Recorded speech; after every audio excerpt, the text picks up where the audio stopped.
Hello friends, welcome to यज्ञ investment academy. आज हम देखेंगे एक फाइनेंशियल प्लानिंग की केस स्टडी। तो इसमें हम एक केस डिस्कस करेंगे। एक टिपिकल डबल इनकम फैमिली है और उनके दो बच्चे हैं। फिर वो सारे फाइनेंशियल गोल्स क्या क्या होंगे, क्या क्या कैसे कैसे वो अपना फाइनेंशियल प्लान डेवलप करेंगे या फिर फाइनेंशियल गोल्स अचीव करेंगे, इसका एक छोटा सा केस स्टडी है, आज हम डिस्कस करेंगे। बहुत सारे लोग पूछते हैं हमें कि आप एग्जैक्टली करते क्या हो फाइनेंशियल प्लानिंग में। तो हमारा एक पोर्टल भी है investindia.in पे, आप आपका फ्री फाइनेंशियल प्लान बना सकते हो। वहां पे ये सारे नंबर कैलकुलेशंस वहां पे होंगे। और अगर फाइनेंशियल प्लानिंग डिटेल्स में आपको डिटेल्ड इसमें आपको बनानी है तो आप हमारे एडवाइजर्स को भी कांटेक्ट कर सकते हो और वहां से भी आपका फाइनेंशियल प्लान बना सकते हो। तो आज अभी शुरू करते हैं, एक ये फाइनेंशियल प्लानिंग की केस स्टडी देखते हैं अभी। तो एक कपल है, तो हम यहां पे नाम लिखेंगे अभिषेक एंड गीता। तो यहां पे एज जो है, अभिषेक का एज है 35 एंड गीता's एज इज 31। तो ये केस स्टडी में पहले देखते हैं इनका इनकम लेवल्स कैसे है। तो इनकम इनफ्लो कैसा है इनका, तो 1.5 लाख रुपीस पर मंथ का पोस्ट टैक्स इनफ्लो है इनका। तो फाइनेंशियल प्लानिंग में आप हमेशा याद रखिए दोस्तों कि आपको पोस्ट टैक्स इनकम पकड़ना होता है, ना कि सीटीसी वगैरह। आपका टैक्सेशन वहां से निकल जाना चाहिए, उसके बाद ही आप यहां पे ये सारी चीजें कैलकुलेट कर सकते हो। देन आउटफ्लो यानी कि आपके एक्सपेंसेस क्या क्या है। तो इसमें फिक्स है, हाउस होल्ड एक्सपेंसेस भी आ सकते हैं, आपका होम लोन ईएमआई आ सकते हैं, आपका व्हीकल लोन ईएमआई होगा तो वो भी आ सकता है। बाद में आपके कुछ health insurance, general insurance, vehicle insurance, इनके प्रीमियम्स भी आ सकते हैं। आपके बच्चों के एजुकेशन का खर्चा भी आ सकता है। तो ये सारा आउटफ्लोज में आएगा ये सब चीजें। तो यहां पे अभी के हिसाब से इनका 40,000 पर मंथ का हाउस होल्ड एक्सपेंसेस है एंड इनके ईएमआई जो है, होम लोन ईएमआई चल रहा है तो वो है 25K पर मंथ। तो ये अभी इनका इनकम इनफ्लोज एंड आउटफ्लोज का कैलकुलेशंस है एंड ईएमआई। तो यहां से अगर आप देखोगे तो 1.5 लाख में से अगर मैं 40,000 माइनस करता हूं तो 1.11, और यहां से और 25 माइनस करेंगे हम तो 85,000 पर मंथ का सेविंग्स है इस फैमिली का। यहां से ये एनालाइज हुआ। तो ये कैश फ्लो एनालिसिस हुआ आपका कि आपने इनकम पहले इनफ्लो देखना चाहिए आपका, आउटफ्लोज क्या क्या है, ईएमआईज एंड अदर थिंग्स जो भी एक्सपेंसेस है, उसके बाद आपका सेविंग्स या सरप्लस कितना आता है। ये सेविंग्स और जो है आपका ये सरप्लस जो इनकम है, यहां से आपको आपके फाइनेंशियल गोल्स अचीव करने होते हैं। तो ये एक मैंने बस आइडिया आपको पहले दे दिया कि इसमें क्या क्या चीजें आपने देखनी चाहिए। तो ये बाइफर्केट, तो नॉर्मली अगर डबल इनकम फैमिली है कि husband and wife both are working, तो आप यहां पे ये कैलकुलेशन ले सकते हो। अभी ये हुआ, फिर इसके बाद अभी हम डिस्कस करते हैं कि इनके फाइनेंशियल गोल्स क्या क्या हो सकते हैं। तो पहले बहुत सारे लोग ये गोल है जिसको अवॉइड करते हैं हमेशा, वो होता है इमरजेंसी फंड्स। तो आपने हमेशा आपका कुछ कंटिजेंसीज के लिए जो अनसर्टेनिटी से आ सकती है आपकी लाइफ में, उसके लिए you should always be prepared. तो ये कितना होना चाहिए, आपका जो इनकम है 1.5 लाख रुपीज मल्टीप्लाइड बाय 6 यानी कि 9 लाख रुपीज का इनका गोल है। मतलब 9 लाख रुपीज उन्होंने इमरजेंसी फंड में रखने चाहिए। हमेशा ये चीज होनी चाहिए इनके यहां से कि अगर जो भी आपका इनकम है, क्योंकि ये इनकम में से आपको ना ओनली आपके हाउस होल्ड एक्सपेंसेस या फिर ईएमआईज पे करने हैं, बट आपने जो आपके लॉन्ग टर्म फाइनेंशियल गोल्स के लिए एसआईपीज वगैरह अगर आपने की होगी तो वो भी एक एलोकेशन आपके पास रेडी होना चाहिए। ये हुआ सैलरीड क्लास के लिए। अगर आप सेल्फ एम्प्लॉयड या बिजनेस मन हो तो हम हमेशा कहेंगे 1.5 लाख मल्टीप्लाइड बाय 12 यानी कि 18 लाख, बिकॉज यहां पे बिजनेस अनसर्टेनिटीज हो सकती है, तो वहां पे कैश फ्लो ऊपर नीचे हो सकता है। तो इसीलिए बिजनेसमैन जो होते हैं, सेल्फ एम्प्लॉयड पीपल, प्रोफेशनल्स वगैरह होते हैं, जहां पे फिक्स सैलरी नहीं आती, उन लोगों ने तो ये contingency almost 12 times of their monthly income रखना चाहिए यानी कि 18 लाख। बट इस केस में जो है, जो हमने कपल के बारे में डिस्कस किया है, वो सैलरीड कपल है, तो यहां पे 9 लाख रुपीज उनका इमरजेंसी फंड होना चाहिए। ये फंड इन्होंने कहां रखना चाहिए, या तो वो लिक्विड फंड्स में रख सकते हैं या फिर एफडीज, शॉर्ट टर्म एफडीज या फिर नॉर्मल एफडीज में भी आप रख सकते हो। जो भी प्री मैच्योर विड्रॉल के चार्जेस लगेंगे वो देख के भी आप निकाल सकते हो। इनका एक्सपेक्टेशन होना चाहिए 6 to 7% का, not more than that. Normally इतना ही शॉर्ट टर्म एफडीज या लिक्विड फंड्स आपको ऑफर कर सकते हैं, और ये भी इंटरेस्ट जो होगा वो आपके टैक्स स्लैब के हिसाब से टैक्सेबल होगा। तो ये इनका पहला गोल होना चाहिए। इमरजेंसी फंड क्रिएट होना चाहिए, 9 लाख रुपीस उनके पास होने चाहिए, और उसके बाद उन्होंने इन्वेस्ट करना चाहिए। तो ये हुआ। अभी आपको थोड़ा सा और डिटेल्स बता देते हैं, क्योंकि अभी हम इनके लॉन्ग टर्म गोल्स को प्लान करने वाले हैं। तो लॉन्ग टर्म गोल्स को प्लान करने से पहले हम देखेंगे इनके पास एसेट्स कितने हैं अभी। तो एसेट्स में इनके पास ईपीएफ जो है वो 10 लाख रुपीस का है। देन एफडीज जो है इनके पास वो 20 लाख रुपीस के है। And mutual funds and stocks वगैरह ये जो रैंडमली इनसे पिक हुए हैं वो अराउंड 10 लाख रुपीस के है।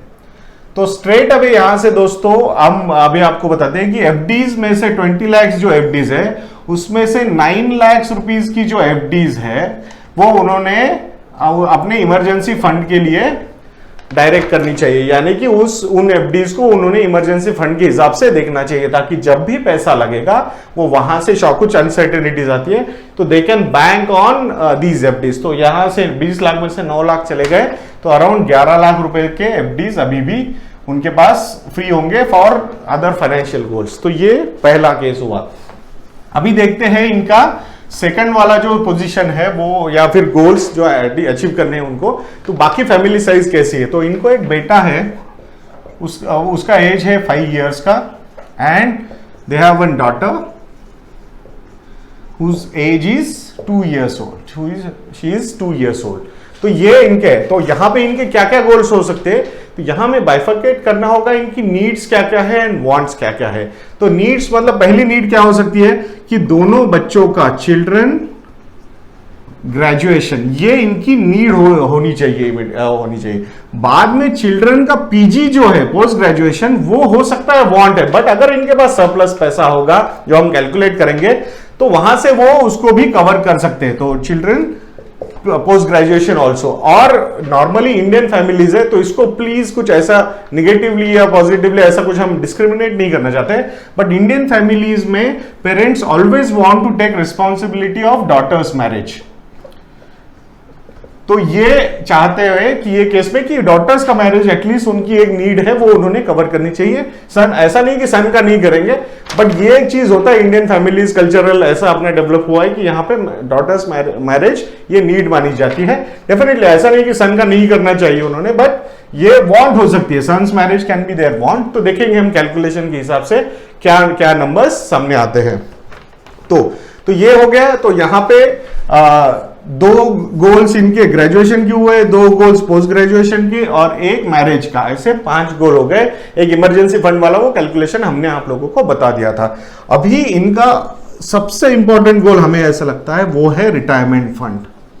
तो रिटायरमेंट ये जो गोल है ये सबसे इंपॉर्टेंट गोल है इनका, 6th गोल जो है टोटल इसमें। तो ये बहुत ही इंपॉर्टेंट है, ये भी इन्होंने देखना चाहिए। तो इनको ये जो फैमिली है, मतलब जो हस्बैंड है, उनको 60 की एज में रिटायर होना है। So he wants to retire at the age of 60। तो उसके हिसाब से हमें प्लान करना है। आज का एज उनका 35 ईयर्स है, यानी कि 25 ईयर्स उनके पास अभी भी अवेलेबल है टू प्लान हिज और देयर रिटायरमेंट, दोनों का रिटायरमेंट अगर लेना है। And life expectancy around 85 years. तो उसके हिसाब से इनको ये सारी चीजें प्लान करनी है। तो यहां हम देखेंगे, और आज अगर वो रिटायर होते हैं तो उसमें तो नंबर्स कैसे है क्या है ये अभी नेक्स्ट इसमें हम आप लोगों को बताएंगे। तो अभी एक एक गोल हम डिस्कस करेंगे। तो पहला जो गोल है वो है सन्स ग्रेजुएशन। तो सन्स ग्रेजुएशन में अगर हम आज की घड़ी में देखेंगे तो 10 लाख रुपीज उनको एलोकेट करने हैं। 10 लाख रुपीज आज का खर्चा है। आज अगर किसी को ग्रेजुएशन करना है, इंजीनियरिंग एग्जाम्पल हमने यहाँ पे लिया हुआ है, इंजीनियरिंग करना है तो 10 लाख रुपीज का खर्चा है। कितने सालों बाद इन्हें उनका बेटा इंजीनियर होगा जो आज 5 साल का है, तो अराउंड 13 ईयर्स, मतलब इंजीनियरिंग शुरू होगी उसी। So after 13 years they need to have this money. तो आज अगर 10 लाख रुपीज वो कॉस्ट है, नॉर्मली एजुकेशन इन्फ्लेशन हम 10% पकड़ते हैं, बिकॉज जिस तरीके से ट्रेंड देखा है हमने वो 10% का है। तो ये 10 lakh rupees in next 13 years would be around 35 lakh rupees. तो ये गोल अगर उनको अचीव करना है तो विद 12% काइंड ऑफ रिटर्न्स उन्होंने म्यूचुअल फंड्स में ये पोर्टफोलियोज डेवलप करने चाहिए। बहुत सारे लोग पूछते हैं हमें, सर म्यूचुअल फंड से क्यों, स्टॉक्स में क्यों नहीं इन्वेस्ट कर सकते हम हमारे गोल्स के लिए? सो नॉर्मली ऐसा कुछ नहीं है कि आप नहीं कर सकते हो, उतने एक्सपर्टीज आपके पास होना चाहिए, तभी आपने वो करना चाहिए। सिर्फ मतलब स्टॉक्स में आपने कहीं से टिप आई है, कहीं से आपने कुछ एनालाइज थोड़ा बहुत किया है और फिर आपने इन्वेस्ट किया, तो ऐसा नहीं होना चाहिए। It is a continuous process. Stock का जो है वो कंटिन्यूअसली आपको पता होना चाहिए कि क्या क्या हो रहा है कंपनीज में। At least you should know. जो हम हमेशा वीडियोस भी बनाते हैं उसमें हम आपको रादर देन ये प्राइस पे आइए वो प्राइस पे चले जाइए ये बोलने से ज्यादा हम बिलीव करते हैं कि आपको वो बिजनेस समझा दिया जाए, ताकि आप समझो उस चीज को, छोटी छोटी चीजें देखो और आगे जाके आप आपका पोर्टफोलियो डेवलप करो, ना कि इमीडिएटली ये स्टॉक है तो इमीडिएटली जाके वहां पे आपने इन्वेस्ट किया। तो यहां पे 12% के अगर हम रिटर्न एक्सपेक्टेशन रखते हैं तो इनको 4000 रुपीज पर मंथ की एसआईपी करनी होगी। बट यहां पे आप जैसे हमने आपको बताया था, उनके पास 10 लाख के म्यूचुअल फंड्स एंड स्टॉक्स है एंड अराउंड 20 लाख रुपीज के एफडीज है। उसमें से 9 लाख तो हमने इमरजेंसी फंड के लिए एलोकेट कर दिए, तो बचे हुए जो है वो सारे फंड्स हमारे पास अवेलेबल है कि हम ये इनके गोल्स को अटैच करें। तो 4000 रुपए की एसआईपी वो कर सकते हैं, बट उनको एक 5 लाख रुपए जो होगा लमसम इन्वेस्टमेंट करना होगा। तो ये 5 लाख कहां से लाएंगे? ये उनके पास जो 10 लाख रुपए के स्टॉक्स और म्यूचुअल फंड्स है उसमें से हम बोलेंगे कि 5 लाख रुपीज उन्होंने यहां पे एलोकेट करने चाहिए।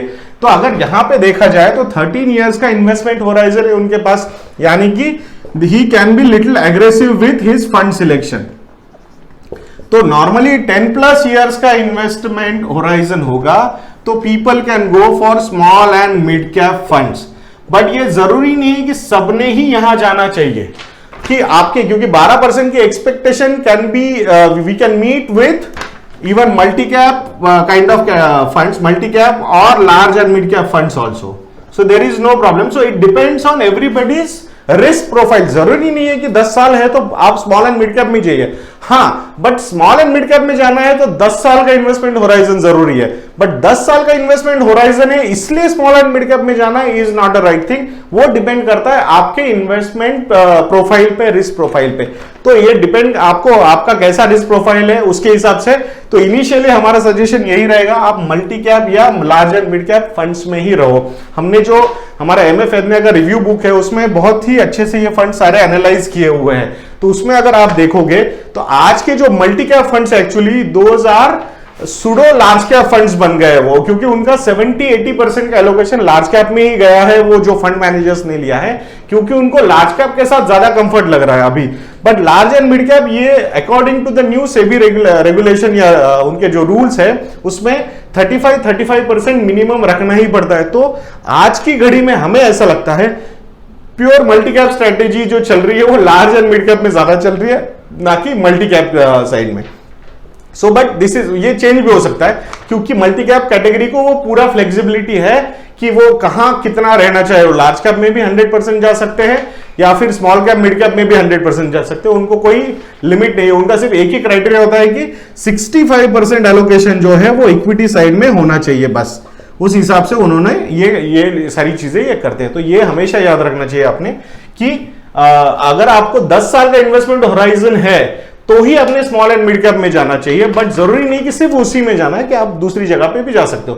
तो ये उनके ये फाइनेंशियल प्लान में 4000 रुपीज की एसआईपी एंड 5 लाख रुपीज का लमसम इन्वेस्टमेंट उन्होंने करना चाहिए। वही जो फंड्स होंगे वहीं पे उन्होंने एसआईपी करनी चाहिए। ये रहा पहला गोल। अभी देखते हैं इसके बाद दूसरा गोल देखते हैं हम, जो भी वो भी उनकी नीड ही है। तो नीड क्या है? वो है डॉटर्स ग्रेजुएशन। तो आज डॉटर कितने 2 साल की है उनकी, यानी कि उनको 16 साल बाद या 16 से 17 साल बाद उनको ये पैसा लगने वाला है फॉर इंजीनियरिंग। तो डॉटर्स ग्रेजुएशन आज की घड़ी में वही सेम थिंग 10 लाख रुपए हमने पकड़ा है जो कॉस्ट है आज का, और इसको अगर हम इन्फ्लेट करेंगे 10% के हिसाब से तो ये 10 लाख रुपए की cost would be 46 lakh rupees. तो यहां पे भी एक चीज वो कर सकते हैं कि अपने जो फंड्स है वो फंड्स में से जो 10 लाख थे वो बचे, अभी 5 लाख बचे, तो वो 5 लाख यहां पे भी वो एलोकेट कर सकते हैं। 5 लाख वो एग्जिस्टिंग फंड्स में से या स्टॉक्स में से एलोकेट करेंगे टुवर्ड्स इक्विटी फंड्स, तो वो कर दिए। और उसके बाद उनको 3000 रुपीज पर मंथ की SIP लगेगी for achieving their daughter's graduation goal. तो ये यहां से आप देख सकते हो, तो यानी कि 4000 प्लस 3000, तो ये इनका नया SIP इन्होंने शुरू करने चाहिए। इसके बाद डॉटर्स ग्रेजुएशन का गोल, और से फंड्स भी अगेन यहाँ पे 16 to 17 ईयर्स है उनके पास इन्वेस्टमेंट्स के लिए, तो यहां पे भी same typical small and mid cap में एलोकेशन वो ले सकते हैं, बट जरूरी नहीं है कि वहीं लेना चाहिए। Multi cap and large and mid cap funds में भी एलोकेशन लेके they can achieve their financial goal. तो ये रहा डॉटर्स एजुकेशन का सेकंड गोल, जहां पे 3000 रुपीज पर मंथ की SIP होनी चाहिए and 5 lakh rupees they should allocate from their existing funds. इसके बाद अभी हम नेक्स्ट चलते हैं, जो गोल है वो 20 लाख रुपीज का कॉस्ट होगा फॉर डॉटर्स मैरिज। तो यहां पे 20 लाख आज की घड़ी में है, तो वो उनको लगेगा 23 इयर्स के बाद। तो 20 लाख का जो वैल्यू है after 23 years would be close to 95 lakh rupees. सो अगर 95 लाख रुपीज को उनको जो अगर अचीव करने हैं, और यहां पे हम कोई भी उनका एग्जिस्टिंग एसेट में से अगर एलोकेट करना है, तो उनके पास FDs है, तो 7 लाख रुपीज की जो FDs है उनकी, वो हम चाहेंगे यहां पे वो एलोकेट करें, बट वो FDs से निकाल के इक्विटी फंड्स में एलोकेशन होना चाहिए, ऐसा हमें लगता है, क्योंकि 23 इयर्स का उनका इन्वेस्टमेंट होराइजन है। तो ये बहुत ही लॉन्ग टर्म इन्वेस्टमेंट होराइजन है। तो ऐसे केसेस में उन्होंने ये अगर 7 लाख रुपए भी इन्वेस्ट करके रखे, 7% का इन्फ्लेशन भी पकड़ा हमने, तो ये 7 लाख रुपए की ये 20 लाख रुपए की इन्वेस्टमेंट, 20 लाख रुपए का target value would be 95 lakh rupees, और वो 95 लाख रुपए अचीव करने के लिए अगर 12% से ये 7 लाख रुपए रिटर्न दे देंगे, तो उनको एक पैसे की भी SIP करने की जरूरत नहीं है। 7 lakh rupees will be more than enough to be 95 lakh rupees, because उनके पास 23 इयर्स का इन्वेस्टमेंट होराइजन है। और 12% के हिसाब से हम देखेंगे तो every 6 years the money will be double. तो ऑलमोस्ट 24 इयर्स है उनके पास, 23 to 24 इयर्स। तो यहां पे आप देख सकते हो 7 का 14 हो जाएगा इन 6 इयर्स, 14 का 28 हो जाएगा इन 12 इयर्स, 28 का 56 हो जाएगा, एंड अराउंड बचे हुए 5 साल में ये it will be around 95 lakh rupees. तो ये सारी साइकिल्स में वो आराम से अपना फाइनेंशियल गोल कंप्लीट कर सकते हैं, तो वहां पे कोई प्रॉब्लम नहीं है। तो ये रहा डॉटर्स मैरिज। तो इनकी नीड्स यहां पे हमने कवर कर ली। अभी उनके जो दूसरे जो गोल्स है वो भी देखते हैं। तो अभी सबसे इंपॉर्टेंट गोल इनका देखते हैं, वो है रिटायरमेंट। तो अगर उनको रिटायर होना है 60 के एज में एंड 85 तक उनको वो पूरा इन्वेस्ट बाद में, क्योंकि retirement planning is not about कि पहले इन्वेस्टमेंट करके सिर्फ रिटायरमेंट कॉर्पस लेना, बट ये देखना कि वो रिटायरमेंट कॉर्पस सफिशिएंटली इनफ होगा for their actual retirement years which are 60 to 85। ये बहुत इंपॉर्टेंट होता है। तो अभी ये कैलकुलेशन अगर हमें करना है, तो सबसे इंपॉर्टेंट पार्ट है कि आज की घड़ी में ये कपल अगर रिटायर होता है तो उनका खर्चा कितना है। भले ही हमने बोला है 40,000 रुपीज पर मंथ का उनका खर्चा अभी चल रहा है, बट जरूरी नहीं है कि इतने भी होगा, क्योंकि अगर वो रिटायर हो गए तो they might want to travel. तो ये ट्रैवल का भी ये हो सकता है, थोड़ा बहुत मेडिकल वगैरह चीजों का भी उनके पास पैसा होना चाहिए, कुछ खर्चे वर्चे, मतलब medicine and all that thing. तो इसको हम इन्फ्लेट करना चाहेंगे आज की घड़ी में 75,000 रुपीज पर मंथ, और ये आज के हिसाब से हमने बोला है, और इसको 7% से इन्फ्लेट करना चाहिए हमने 75,000 रुपीज पर मंथ को। फिर उसको 7% से इन्फ्लेट कीजिए, तो फिर वो बनेगा कि जैसे रूल ऑफ 72 बोला जाता है कि ऑलमोस्ट 10 इयर्स में ये एक्सपेंस डबल होगा। तो उनके पास कितने साल है? 25 साल है। और तो 75 का 1.5 लाख होगा, 1.5 लाख का 3 लाख होगा, एंड 4.5 लाख रुपीज उसका total after 25 years with 7% inflation. This 75,000 rupees per month expense would be around 4.5 lakhs rupees per month. और उसके बाद वो और बढ़ता जाएगा। तो वैसा आप इनको पोर्टफोलियो अपना बनाना होगा, उतना रिटायरमेंट कॉर्पस इनके पास होना चाहिए। तो अगर मैं ये सारे कैलकुलेशन करूं जो हमने किए हैं, तो वो रिटायरमेंट कॉर्पस आता है इनका 9.8 करोड़ रुपीस। तो 9.8 करोड़ रुपीस अगर इनको चाहिए तो इनको बहुत ही अच्छे से इन्वेस्टमेंट्स करने होंगे। इनके पास 20 to 25 इयर्स अवेलेबल है, तो वहां अगर उसके हिसाब से हम कैलकुलेट करते हैं तो इनको चाहिए अराउंड 49,000 रुपीज पर मंथ की SIP to achieve this financial goal. हमने एक ही चीज की है कि उनका जो ईपीएफ का अमाउंट है वो हमने रिटायरमेंट से कनेक्ट कर दिया है उनका, तो वो वहां पे वो उनका ईपीएफ वगैरह बढ़ता जाएगा। बट बाकी उनके फाइनेंशियल गोल अचीव करने के लिए उनको, मतलब रिटायरमेंट कॉर्पस अचीव करने के लिए उनको 49,000 पर मंथ की स्टेप अप एसआईपी करनी होगी। तो ये स्टेप अप एसआईपी क्या होती है कि इनका जो इनकम ग्रोथ हमने पकड़ा है पर एनम का, मतलब जो एजम्पशन है वो 10% पर एनम का इनकम ग्रोथ है। तो हम चाहेंगे कि इनकी 49,000 रुपीज पर मंथ की जो एसआईपी है वो 10% एवरी ईयर बढ़ती जाए। मतलब अभी 49 है तो ये ऑलमोस्ट 54 बने, फिर 59 बने, फिर 65, ऐसे ये 10% से एवरी ईयर बढ़नी चाहिए। तो फिर वो उनका रिटायरमेंट तक वैसा करना होगा, जो भी 55 to 60 के बीच में जो भी रिटायरमेंट लेना है उनको, उसके लिए उनको ये 10% बढ़ाते जाना पड़ेगा वो एसआईपी। अगर वो आप बोलोगे कि नहीं स्टेप अप नहीं, मुझे एक बार फिक्स एसआईपी बता दो, उतना ही करना है, तो फिर वो एसआईपी आती है 1.02 लाख रुपीज पर मंथ।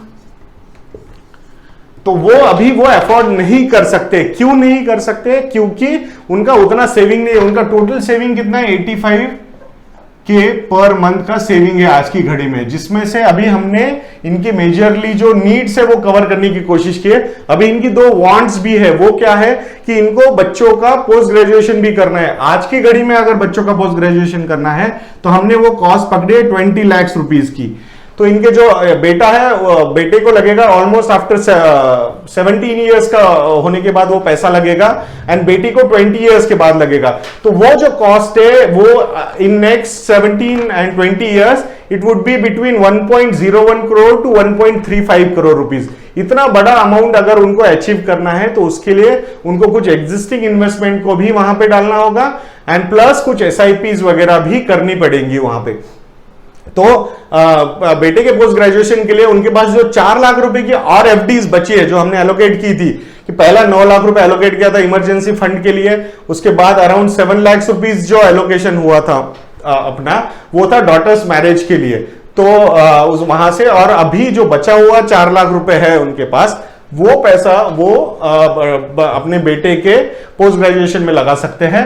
तो वहां पे पीजी के लिए अगर देखेंगे हम 4 लाख रुपीज लमसम बेटे के लिए लगाना चाहिए, एंड वहां पे उन्होंने एक एसआईपी भी स्टार्ट करनी चाहिए, वो है 12,000 पर मंथ। तो यहां पे आप देख सकते हो 4 + 3 + 12 के प्लस 49 के, एंड बेटी के लिए भी अगर हम देखेंगे वो कैलकुलेशन करेंगे पोस्ट ग्रेजुएशन के लिए कितना चाहिए, तो बेटी को लमसम इन्वेस्टमेंट तो अवेलेबल नहीं है उनके पास, तो 15,000 पर मंथ की एसआईपी करनी होगी।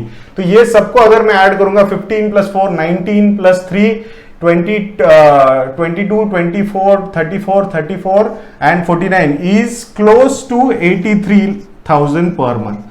जो उनका एग्जैक्ट अभी जो सरप्लस है वो है 85,000 पर मंथ, और 83,000 पर मंथ की उनको एसआईपी करनी होगी, और नेक्स्ट ईयर इनको ये एटलीस्ट 4-5 हजार रुपए से ये एसआईपी अपनी बढ़ानी होगी to achieve his retirement goal also.